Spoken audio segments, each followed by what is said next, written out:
10 tribes were taken out of the land. And guess what? The Assyrians took them. Mm-hmm. And it's written of in the Apocrypha, prove that the Indian tribes on the chart are the lost tribes of Israel. I proved it. It cannot get disputed. They left the land Negro. They left black. But a curse happened to the 10 tribes. And this is why when you look on our sign that we have sometimes, they don't look exactly Negroid like us. Why? Let's get the chapter and verse first. 2nd Esdras 13 and 39. Read it, Elder Lawyer. 2nd Esdras chapter 13. Don't forget Maccabees now. Hold that because we're going to hit that. 2nd Esdras chapter 13, verse number 39. So what happened to the 10 tribes that were taken out of the land according to the Old Testament? 2 Kings 17. Read. And whereas thou sawest that he gathered another peaceable multitude unto himself. Another peaceable multitude. Those are the 10 tribes which were carried away prisoners out of the land or out of their own land in the time of Hosea the king, whom Salmanassar, the king of Assyria, led away captive. So Salmanassar led away captive what? The 10 tribes. The 10 tribes that were living in the northern kingdom. Read. And he carried them over the waters. Over the waters. And so they came into another land. And they came into another land. The new world. Read. Verse 41. But they took this counsel among themselves, that they would leave the multitude of the heathen. Come on. And go into a further country where never mankind dwelt. Went into a further country where never mankind dwelt. Keep in mind, folks, that before the flood of Noah, the earth was one landmass. After the flood, the earth broke, and the place they would call Atlantis, or the capital of the Nephilim, went further west. And it became what? A hidden land. The Most High moved that wickedness far west. And that's what we call the Americas today. And what they call in certain circles, the lost land of Atlantis. America. Read. 42. That they might keep their statutes, which they never kept in their own land. They never kept in their own land. Read. Verse 43. So if I can mention, the reason why they left the land of Assyria among the heathen was to keep the laws that they never kept in their own land. Because disobeying led to expulsion. Exactly. That's right. So they said, you know what? We're gonna try to do this right this time. Let's leave and set up the commandments and the laws and statutes over in the new land. You see that? And that's why you can find Hebrew in Ohio, in ancient Phoenician Hebrew too. In Ohio and all that, in different areas till this day. And even in Puerto Rico, they found archaeology of ancient Hebrew tablets. Right? So that they can serve in what? You got it. They can serve in the new land following the law, statutes, and commandments. But guess what? Don't forget, there were temples that were still over here. That's right. Pre-flood temples with scribes on the wall, like in Mexico and others. And you had men go in there and begin to read some of the divinations and wickedness that was pre-flood, and they began sacrificing over here in the Americas. And that's when the Most High said, well, okay, I'm going to send a fierce nation against you as quick as the eagle flieth. I'm sending Edom to the new world to chastise these tribes who came over to first serve me, but began to disobey all over again. Hey, if the people don't believe that, read that book called The American Holocaust. The American Holocaust. Exactly. Exactly. But originally, they were all black.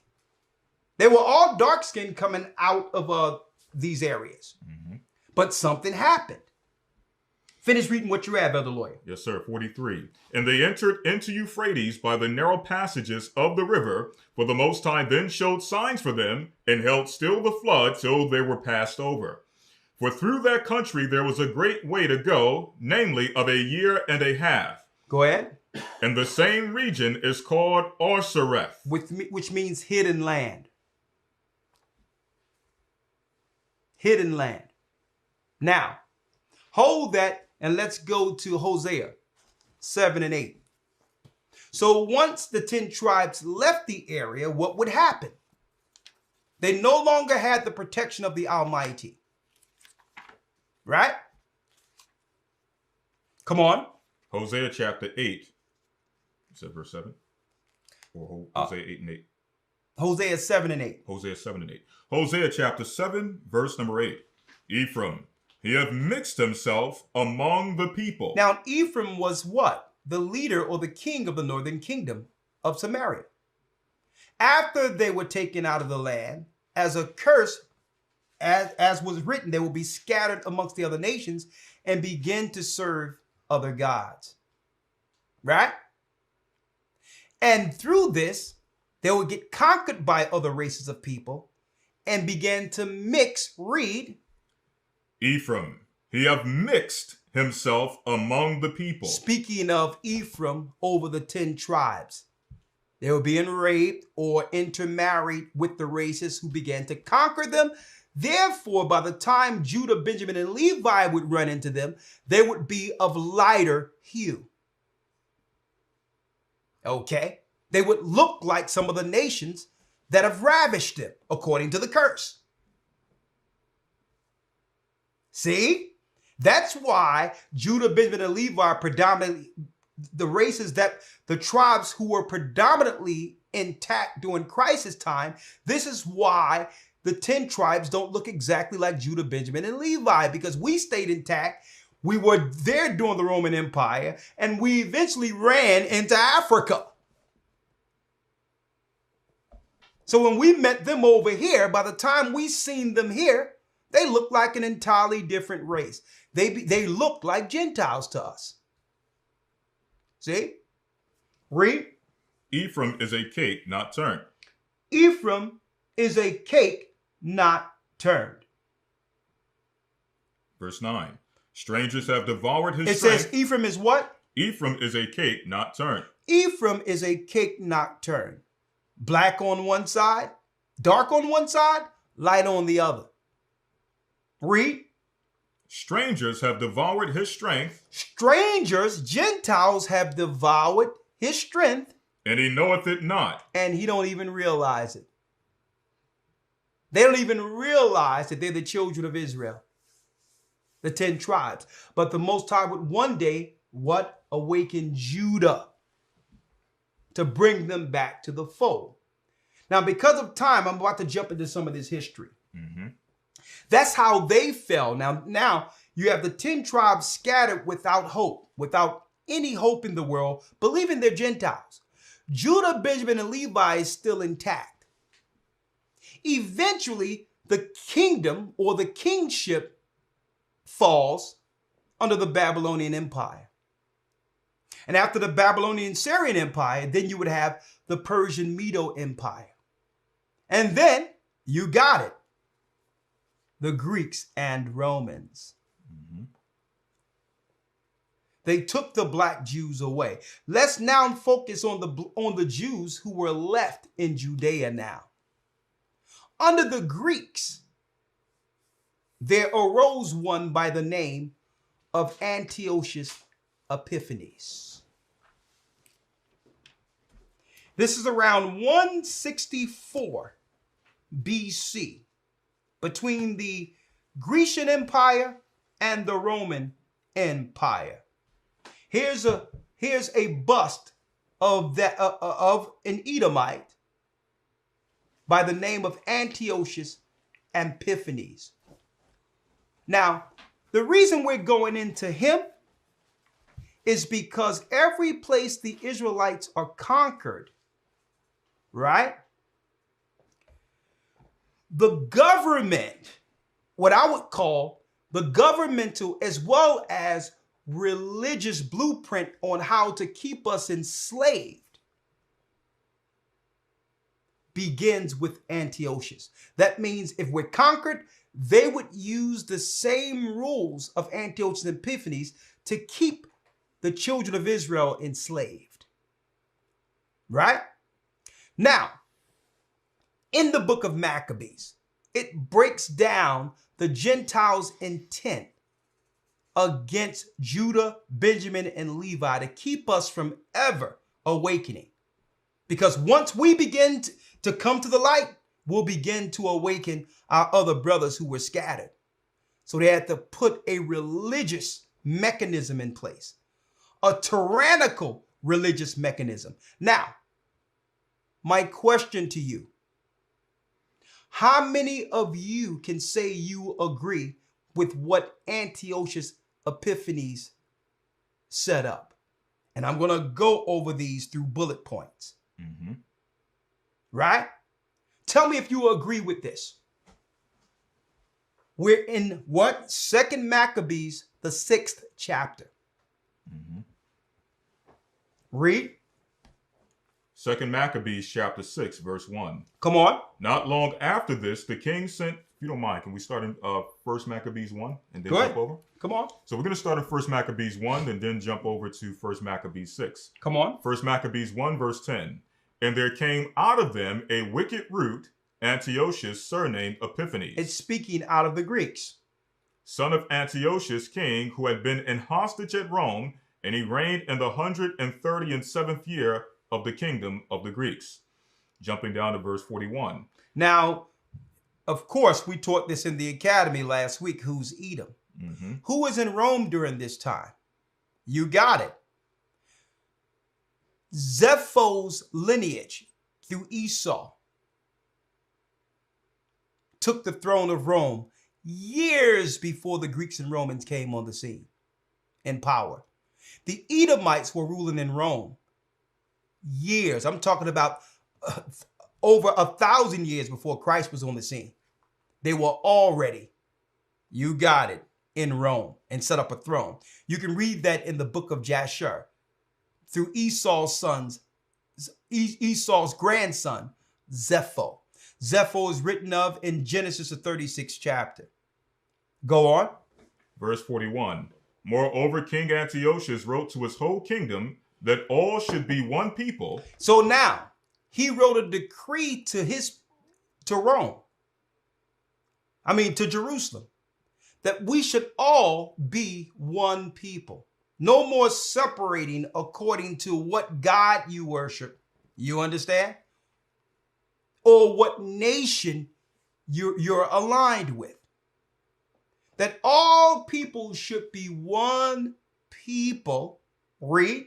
And everyone should leave his laws. And every race of people, regardless of the traditions of your foreparents, should leave their laws. So all the heathen agreed according to the commandment of the king. All the heathens agreed to denounce their own traditions to make a new way of life. Mm-hmm. All races under one understanding, irregardless of their forefathers' traditions. Mm-hmm. Let's get back to the Tower of Babel. Mm-hmm.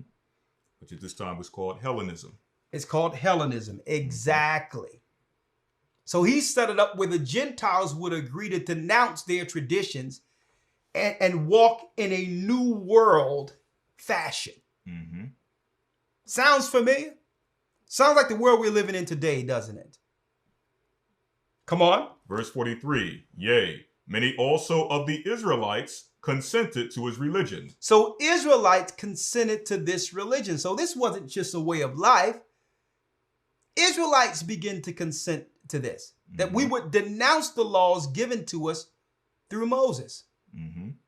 Read. Now here's the bullet points.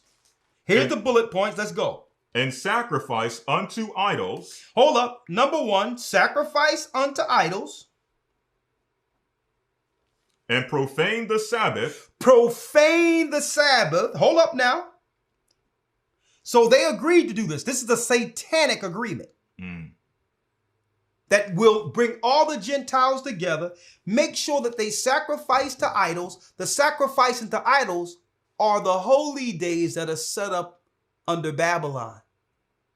Christmas, Easter, Sunday, Lent, all of that is a sacrifice unto idols. And then we must agree all together to profane the Sabbath day of the Lord. When God said, remember the Sabbath? Come on. For the king had sent letters by messengers unto Jerusalem and the cities of Judah that they should follow the strange laws of the land. So now they're pressuring our people to follow the strange laws of the land. That means, no, you treat the Sabbath like any other day. Profane it. You're going to find this is a time in which the Gentiles began to heavily push Sunday worship like it was in ancient Babylon. All quiet on Sunday, but profane the Sabbath of the Lord. Come on. If I could mention, this was forced upon all nations, but it had a specific profound effect on our nation. Exactly. They all agreed to it, but it had the greatest impact, the greatest negative impact against us. Because we were given the law and we were told, according to the law, to keep the Sabbath. And this also proves, like I think Gocc pulled out before we discussed this earlier, the madness that they're teaching in the Seventh-day Adventists. It proved that that's a total false doctrine, that the so-called Sunday law is the mark of the beast. When the Sunday law was instituted during Antiochus Epiphanes. What are you talking about? It was illegal. It was illegal to keep the Sabbath. It was illegal to keep the Sabbath during Antiochus Epiphanes' time. Come on. 45. And forbid burnt offerings and sacrifice and drink offerings in the temple, that they should profane the Sabbaths and festival days. So also that they should not only just profane the Sabbath, but also that our people should do what? Profane the Sabbaths and festival days. No more festival days for the Hebrew Israelites. You ought to follow our pagan days. So ask yourself a question. Is your church telling you this? That you shouldn't keep the Sabbath? Exactly. So what church are you under? What church are you under that's saying that you could profane the Sabbath and celebrate Christmas and Easter? And totally denounce and disrespect the holy days as written in the same Bible you claim to uphold. Read. 46. And pollute the sanctuary and holy people, set up altars and groves and chapels of idols. Catholic Church. When the Catholic Church conquered us, when they conquered, look at what they did to our people in Africa. Set up a church filled with idols. The Palikwa Taino Indians and those that they conquered even over here in the Americas turned the Israelites who were scattered throughout the earth into idolaters. In the name of Christ, in the name of Jesus. And that's the difference. At this time, we knew what it was. We knew what it was back then. Right. And chose it. Exactly. So now the dangerous thing is that this same concept is being taught under the guise of Christ. This Exactly. is what Christ desires. They're teaching this concept as if Christ commanded it, when really it's a command through what? A Greek tyrant by the name of Antiochus Epiphanes. It had nothing to do with Jesus doing away with the Sabbath. They're really teaching the principles in the Christian church of Antiochus Epiphanes. That wicked root that the Bible speaks of. Come on. Verse 47, set up altars and groves and chapels of idols, and sacrifice swine's flesh and unclean beasts. And they sacrifice swine's flesh and unclean beast. So who would teach you it's okay to eat swine and unclean and pray over it and sanctify it? Not Jesus. Antiochus Epiphanes, a pagan demon. Huh? Because when it talks about your daily sacrifice being taken away, the sacrifices are the clean meats that were given to the Israelites to eat. And unclean food was forbidden. That's the whole reason to define a meat as unclean. Don't touch it. It's not for the righteous, the chosen. Because if you eat the animals which eats the sicknesses out of the earth, eventually you become sick. Okay? Come on. Verse 48, that they should also leave their children uncircumcised and make Hold up. Leave their children uncircumcised. Break the law of Abraham and have them walk uncircumcised. Read. And make their souls abominable with all manner of uncleanness and profanation. Hold up. Make them what? Make their souls abominable with all manner of uncleanness. Hold up. So by them doing what? Profaning the Sabbath, keeping them away from the holy days, having them worship the holy days of the Gentiles, sacrifice the idols, eventually it will have an effect on their minds and their soul. They'll become the example of wickedness on the earth, being portrayed in the earth with rotten souls. By doing this, it would have a profound effect on their demeanors. They would be now the example of disobedience in the earth. Go ahead. Before you read that, I want to finish this out, and you can bring that in. Okay. Go Verse on. 49. This is the purpose of all this. To the end. To the end. Now, here was the Antiochus' purpose. That they might forget the law. That they might forget God's law. And change all the ordinances. And change all the ordinances that was given to us through our God. Now, if we fell by disobeying God's law, and they've instituted these tenets in our religion, having us believing the whole time we're serving God, how will we ever get out of this condition under the Gentiles? We believe we're doing right by celebrating Christmas, Easter. We don't know that this is direct defiant of the God who made us. We have no idea. Now they're teaching in Christianity, believe it or not, these tenets that were against our God, that was forced on our people. They're teaching you you're wrong if you seek to follow God's law. That you should want Sunday worship over the Sabbath. You see the trick? You see how they switched out righteousness with unrighteousness and now have our people defending it, upholding it? Why? Because it tells us in Hosea 4:6, my people are destroyed for a lack of knowledge. If you knew what you were doing, you would walk away. You would put it down.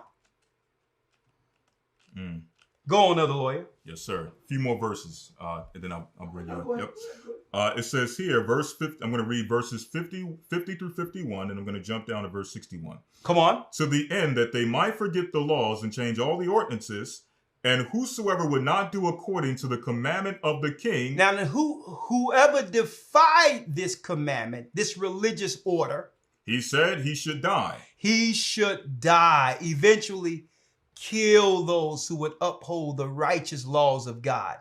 Now we see why Christ was killed by the Romans, folks. They're lying to you about Christ. Christ didn't do away with the law given to Moses. They killed him because he was a threat to the Gentile statutes and their laws that did what? That would rival God's law. Understand this. This is why they killed Christ. He was a threat to the Roman Empire Because by the time the Romans came on the scene, this decree was totally instituted in the pagan life of what you would call Europeans or Romans up until this present time. But back then, it was totally instituted by the time the Romans came on the scene. That paganism is normal now. We're not to follow the laws of God. Mm-hmm. Come on. Verse 51, in the selfsame manner, he wrote his whole kingdom and appointed officers over all the people. Come on. Commanding the cities of Judah to sacrifice city by city. So he set up overseers, officers, or ministers to ensure that this went forward. Key verse here says here, verse 61. See if this sounds familiar. It says, or I'll start in verse 60.